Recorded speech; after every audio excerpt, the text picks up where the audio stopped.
సంవత్సర కాలంలో సబ్మిట్ చేయలేనటువంటి ఆధారాలు ఈ వారం రోజులు ఏం సబ్మిట్ చేస్తారు? Right, okay. లింగం గారి వర్షన్ తీసుకుందాం ఒక్క నిమిషం. ఎస్ గోపి గారు ఒక్క నిమిషం అండి, లింగం గారి వర్షన్ తీసుకుందాం. చెప్పండి. ఎస్, ముందుగా గుడ్ ఈవినింగ్ అండి మీకు, పెద్దలు, కో ప్యానలిస్టులకు, అదేవిధంగా రాజ్ న్యూస్ ప్రేక్షకులకు అందరికీ నమస్కారం. అదేవిధంగా ముందుగా మొన్న పార్లమెంట్లో అమిత్ షా గారు డాక్టర్ బాబాసాహెబ్ అంబేద్కర్ రాజ్యాంగ నిర్మాతని అవమానించినందుకు క్షమాపణలు బేషరతుగా చెప్పాలని డిమాండ్ చేస్తూ ఇక ఏదైతే మనం ఈరోజు మాట్లాడుకునేది ప్రత్యేకించి గత 10 ఏళ్లలో కేసీఆర్ ప్రభుత్వం అంతా కూడా ఆర్థిక విధ్వంసం జరిగిందనేది మనకు చాలా స్పష్టంగా కనబడుతుంది. ఆయన 10 ఏళ్ల పాలనంతా కూడా ఇవాళ ఒక్కొక్కటిగా చూసుకుంటే ఇవాళ land mafia, sand mafia, liquor scam, చేపల స్కాము, గొర్రెల స్కాము, కాళేశ్వరంలో అవినీతి, ఫార్ములా ఈ రేసు, అదేవిధంగా విద్యుత్ కొనుగోళ్లు, ఇవాళ టెలిఫోన్ ట్యాపింగ్ ఇవాళ ఒక్కొక్కటిగా బయటకు వస్తుంది. ప్రత్యేకించి ఆనాడు కేటీఆర్ మున్సిపల్ శాఖ మంత్రి కూడా ఆయన ఆధ్వర్యంలోనే ఫార్ములా ఈ రేసు దానికి ఏదైతే 55 కోట్లు అమౌంట్ని విదేశీ కంపెనీలకు వితౌట్ ఆర్థిక శాఖ అనుమతి లేకుండా, క్యాబినెట్ అనుమతి లేకుండా, ఆర్బీఐ, ఎందుకంటే విదేశీ కంపెనీలకు ఎవరికి ఇచ్చినా కూడా ఆర్బీఐ అనుమతి ఉండాలి, ఆర్బీఐ అప్రూవల్ లేకుండా ఏ విధంగా ఇచ్చిండు అనేది ఇక్కడ చాలా స్పష్టం. ఆనాడు మున్సిపల్ సెక్రటరీగా ఉన్నటువంటి ఐఏఎస్ అరవింద్ కుమార్ గారే చాలా స్పష్టంగా చెప్పారు, కేటీఆర్ మౌలిక ఆదేశాలతో ఉంటే ఈ అమౌంట్ ట్రాన్స్ఫర్ చేయడం జరిగిందని. ఇవాళ చాలా స్పష్టంగా ఇవాళ మనకు అన్ని ఎవిడెన్స్ కనబడుతున్నాయి. ఇవాళ కేటీఆర్ అవినీతి అనేది చాలా స్పష్టంగా కనబడేది. అందుకే ఇవాళ మేము ప్రజాప్రభుత్వం, మేము ఇప్పుడు వాళ్ళు చెప్తున్నారు ఎందుకు 1 year టైం తీసుకున్నాడు. టైం తీసుకుంటే మీ లెక్కనే ఆనాడు ప్రతిపక్ష నాయకుడు మిడ్ నైట్ ఇండ్లలో పోయి దర్వాజాలు వాళ్ళకొట్టి తీసినాడు, అట్ట ఏం కదా. మాకు ప్రజాస్వామ్యం మీద, చట్టం మీద, రాజ్యాంగం మీద నమ్మకం ఉన్నటువంటి పార్టీ ప్రభుత్వం. డెఫినెట్ కూడా ఎంక్వైరీకి గవర్నర్ అనుమతి కోరాం, అనుమతి ఇచ్చారు, ఇవాళ ఎంక్వైరీ నడుస్తుంది, వెయిట్ చేయండి. మీకు ఎందుకు అంత తొందర?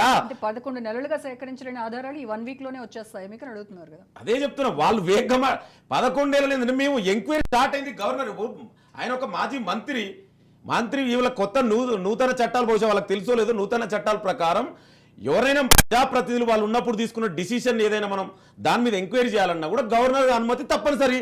దానికోసం గవర్నర్ అనుమతి తీసుకున్నాం. ఇవాళ గవర్నర్ గారి అనుమతి వచ్చింది, ఇవాళ ఎంక్వైరీ నడుస్తుంది, ఏసీబీ కేసు నమోదు చేయడం జరిగింది. మీరు వెయిట్ చేయండి, మీకంతా ఉలికేందుకు? మీరు ఇవాళ బ్రాండ్ గురించి మాట్లాడుతారు. ఏం బ్రాండ్ ఎందుకు కేటీఆర్ తెచ్చింది? టానిక్ బ్రాండు, సన్బర్గ్ బ్రాండు, ఇదా లిక్కర్స్ ఇవే కదా కేటీఆర్ తీసుకొచ్చిన బ్రాండ్. రేస్ వ్యవహారంతో ప్రభుత్వానికి అప్పుడు రాలేదంటారా? రెవెన్యూ రాలేదా? 700 కోట్ల ఆదాయం వచ్చింది కదా.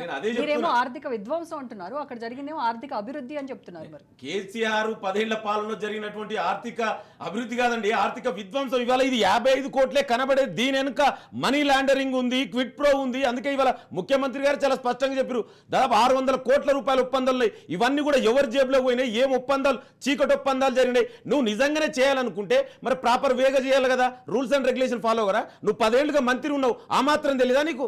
ఇవాళ మంత్రి అయినా, ముఖ్యమంత్రి అయినా, చివరికి ప్రధానమంత్రి అయినా కూడా ఒక సింగిల్ రూపీ, ఒక సింగిల్ పెన్ ఖర్చు పెట్టాలన్నా కూడా there is an rules and regulation, there is an procedure అండి. ఆ ప్రొసీజర్ ఫాలో కాలే. ఇవాళ ఎందుకు అనుమతి తీసుకోలే? ఎందుకు క్యాబినెట్ అనుమతి తీసుకోలే? నువ్వు ఇవాళ చేసింది తప్పు, దాన్ని మళ్ళీ జస్టిఫై చేస్తున్నావు. అంటే మనం ఏం మెసేజ్ ఇస్తున్నావు అండి? రేపు భవిష్యత్ తరాలకు నేను జైలుకి పోతా, నన్ను అరెస్ట్ చేసుకోర్రి అంటే ఏం మెసేజ్ ఇస్తున్నావు? నువ్వు తప్పు చేసిన వల్ల దానికి ఇవాళ నువ్వు తప్పు చేయకపోతే ఎందుకు భయపడి నువ్వు హైకోర్టు పోయినావండి? ఇవాళ మన ముఖ్యమంత్రి గారు కూడా మన బీఎస్సీలో మరి అసెంబ్లీలో చర్చించడానికి బీఎస్సీలో ఎందుకు అడగలే మీరు? కోర్టుకి ఎందుకు పోయినా నీకు భయం లేకుంటే? అంటే కేటీఆర్ తప్పు చేసిండు, అవినీతి జరిగింది, డెఫినెట్ కూడా చట్ట ప్రకారం, న్యాయ ప్రకారం ఇవాళ కేటీఆర్ అరెస్ట్ కాబోతుండు. ఏసీబీ ఎప్పుడైతే కేసు ఫైల్ చేసిందో అప్పుడు అసెంబ్లీలోనే కేటీఆర్ లేచి నిలబడి చెప్పారు కదా, నేను విచారణకు సిద్ధంగా ఉన్నాను, మీరు ప్రజలకు వాస్తవాలు చెప్పే ధైర్యం మీకుందా, ఉంటే చర్చ పెట్టండి, నేను మాట్లాడుతా అన్నారు. అదే చెప్తున్నాండి, ప్రతిసారి అసెంబ్లీ జరిగే ముందు ఏం డిసిషన్ తీసుకోవాలంటే బీఎస్సీ బిజినెస్ అడ్వైజరీ కమిటీలో తీసుకుంటారు. అక్కడ మరి ఎందుకు మాట్లాడలే బీఆర్ఎస్ నాయకులు? అలా రిప్రజెంటేటివ్ అక్కడ అడగాలి కదా. హరీష్ రావు గారు రిప్రజెంటేషన్ బీఆర్ఎస్ పార్టీ నుంచి ఎందుకు డిమాండ్ చేయలేదు? ఇవాళ మీరు చూడండి 55 కోట్లకు కూడా ఎప్పుడైతే అరవింద్ కుమార్ అగ్రి ఇవాళ ఏసీబీ కేసు నమోదు చేసింది, గవర్నర్ గారు అనుమతి తీసుకోబోతున్నారు అన్నప్పుడే అప్పుడు మాత్రమే కేటీఆర్ వచ్చి ప్రెస్ మీట్ పెట్టిండు. మరి ఇప్పటి వరకు ఎందుకు పెట్టలే? తోటి ఎట్లా ఇస్తారండి? ఏ చట్టం ప్రకారం ఇస్తారు? అంటే మీకు చట్టాల మీద నమ్మకం లేదు, గౌరవం లేదా? ఏదో నియంత్రణ రాజ్యమా, రాజరికమా? ఇష్టం ఉన్నట్టు నచ్చితే నేను 55 కోట్లు ఇస్తా, ఇంకొంత జడ్జికి ఎంత అవమానకరంగా మాట్లాడతారంటే 55 కోట్లే. అరే తెలంగాణ ప్రజల కష్టార్జిత సొంపండి, ఒక్క రూపాయి కూడా ప్రతిది కూడా అకౌంటబిలిటీ ఉండాలి. ఇది ప్రజాప్రభుత్వం. డెఫినెట్ కూడా మేము ఏం జరిగినా 10 ఏళ్ల మీద జరిగినటువంటి అవినీతి ఎకరాల మీద ఎంక్వైరీ చేస్తామని మేము మేనిఫెస్టోలో పెట్టాం. As a manifesto committee member చెప్తున్నా. మేము ఆనాడే చాలా స్పష్టం, దానికి అనుగుణంగా ఎంక్వైరీ జరుగుతుంది. అంటే 55 కోట్లు అంటే అది చిన్న చూపా అండి? ఏం మాట్లా అంటే వాళ్ళు లక్షలు వేల కోట్లు సంపాదించుకున్నటువంటి అక్రమార్కులకు 55 కోట్లు వయసు చిన్నైనా కనబడతాయి. కానీ ఇది ప్రజాప్రభుత్వం, ప్రతిది కూడా ఇక్కడ అకౌంటబిలిటీ ఉంటుంది, జవాబుదారితనం ఉంటుంది. ఆ బాధ్యత ప్రభుత్వం మీద ఉంది. అందుకే ఇవాళ ప్రభుత్వం ఎంక్వైరీ చేసింది. మీరు వెయిట్ చేయండి. నేను సూటిగా ప్రశ్నిస్తున్నా, కేటీఆర్ అవినీతి చేయకపోతే, భయపడకపోతే కోర్టుకి ఎందుకు వెళ్ళిండండి? ఏం అవసరం వచ్చిందని కోర్టుకు పోయిండు? ఎవరు దేనికోసం పోయిండు? అంటే ఇవాళ చాలా స్పష్టంగా అర్థమవుతుంది.